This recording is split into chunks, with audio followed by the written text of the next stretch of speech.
दोस्तों, Indian cinema ने हमें कई सारी आइकॉनिक मूवीज दी है, लेकिन कुछ लोग गलत प्लैनेट से इंस्पिरेशन ले आते हैं और ऑडियंस को बाबासीर परोस देते हैं। और आज के इस वीडियो में हम बात करेंगे 10 ऐसे मूवीज की जिनके मेकर्स ने मूवीज नहीं बनाई है, कांड किया है। और इस लिस्ट के 10वें नंबर पर मैंने रखा है रोहित शेट्टी के कांड को, सिंघम अगेन। मैं मानता हूँ कि एक टाइम पर रोहित शेट्टी की सिंघम एक्शन का एक अलग ही मजा देती थी, पर ये बंदा आज भी 10 साल पीछे जी रहा है। मतलब इन्होंने सब कर दिया, रामायण दिखा दी, पूरे बॉलीवुड को एक साथ ले आए, गाड़ियां उड़ा दी और कहानी में जाकर हक दिया। मतलब इतने सारे एक्टर्स को पैसे दिए, एक अच्छा राइटर भी हायर कर लेते। और दूसरी गलती, इन्होंने ट्रेलर में सब कुछ दिखाकर थिएटर एक्सपीरियंस को खराब कर दिया और ऑडियंस के लिए ये सिंघम अगेन नहीं, सिंघम पेन बन गई। इस लिस्ट के 9th रैंक पे मैंने रखा है भूल भुलैया 3 को। इसका पहला पार्ट आइकॉनिक था, इसका दूसरा पार्ट भी इंटरटेनिंग था, पर वो भी उतना खास नहीं था। पर इसके तीसरे पार्ट में हॉरर के नाम पर बेतुके कॉमेडी का ओवरडोज है, जो कि लैंड भी नहीं होते। सोनू निगम के गाने के साथ इसका क्लाइमैक्स अच्छा है,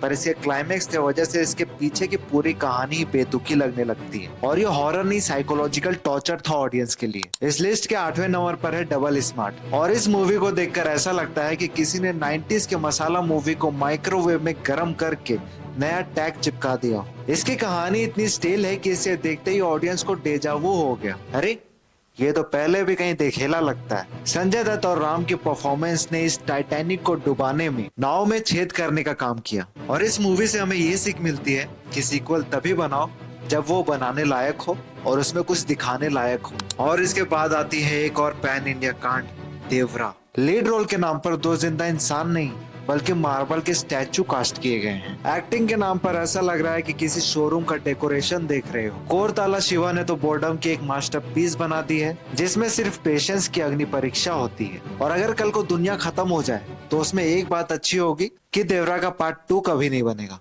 मतलब दुनिया का दी एंड और साथ में ऑडियंस के दुखों का भी दी एंड। लिस्ट के 6ठे नंबर पर हमने रखा है कंगुआ को। यह एक पीरियड ड्रामा थी जो विजुअल्स के मामले में स्ट्रॉन्ग थी, पर इस फिल्म के राइटर्स इसकी कहानी को शौचालय में टट्टी करते हुए लिख रहे थे और उनके दिमाग से वही टट्टी निकली और वही टट्टी पर इन्होंने फिल्म बना दी और हमें दिखा दिया। डायलॉग्स बोरिंग, कैरेक्टर फ्लैट और स्क्रीन प्ले इतना स्लो कि आप फिल्म के बीच में एक नींद भी ले लोगे तो भी कहानी आगे नहीं बढ़ेगी। इस फिल्म का सिर्फ एक ही काम था, ऑडियंस को बोर करना। इस लिस्ट के 5वें नंबर पर मैंने रखा है फिल्म युद्रा को। क्राइम बेस्ड मूवी को इतना बकवास बनाना एक अलग ही कला है। इसे देखकर ऐसा लगता है कि किसी छोटे बच्चे ने क्राइम बॉस और ड्रग माफिया पर अपने ख्याली पुलाव पका दिए हो। और एक बात और समझ लो, जॉन विक बनाने का सपना छोड़ दो, क्योंकि वो स्वैग तुमसे कभी नहीं होगा। और सबसे बड़ी बात, ऐसे मूवीज को ग्रीन लाइट दे कौन रहा है? ये मूवी तो सिर्फ कचरे का समंदर है। अगर भरोसा नहीं तो खुद जाकर देख लो, पर अपने रिस्क पर देखना, मैं वार्निंग दे रहा हूँ। और IMDb पे जितना भी स्पैम डाल लो, इसकी रेटिंग ऊपर नहीं जाने वाली है। इस कांड के लिस्ट में 4थे नंबर पर है बड़े मियाँ छोटे मियाँ। इस फिल्म को देखकर ऐसा लगता है कि इसके राइटर ने इसकी कहानी रात को सोने से पहले सपने में लिखी होगी। मतलब यह फिल्म इतनी बुरी है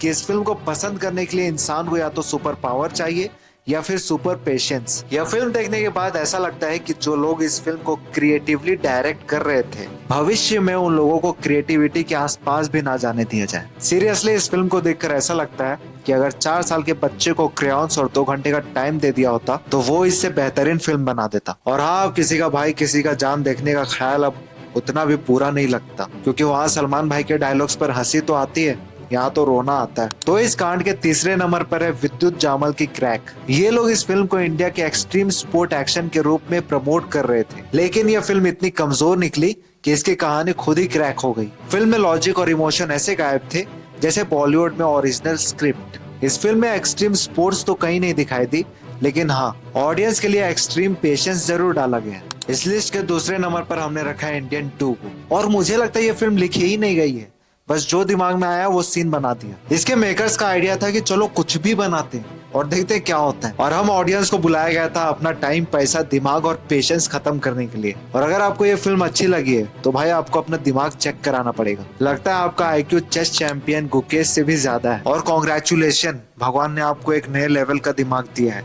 जिसे हम नहीं समझ पाएंगे। और इस लिस्ट में जो फर्स्ट रैंक डिजर्व करता है वो आप सभी को पता है, मॉर्टिन। और ये फर्स्ट रैंक पर क्यों है ये आप सभी को पता है। और इस मूवी पर ज्यादा बात करना मेरे और मेरे चैनल दोनों के सेहत के लिए हानिकारक है। और जिनको नहीं पता ये मूवी फर्स्ट रैंक पे क्यों है, वो एक बार इस मूवी को जाकर देखें और अपने मौत को करीब से एक्सपीरियंस करें। तो दोस्तों ये थी हमारी टॉप 10 वर्स्ट इंडियन मूवीज की लिस्ट। बहुत सारी मूवीज मुझसे छूट गई हैं, तो आप अपना टॉप 10 वर्स्ट मूवीज के लिस्ट कमेंट में हमें जरूर बताओ। और अगर आपको ये वीडियो इंटरटेनिंग लगी तो लाइक कर देना, चैनल को सब्सक्राइब कर देना।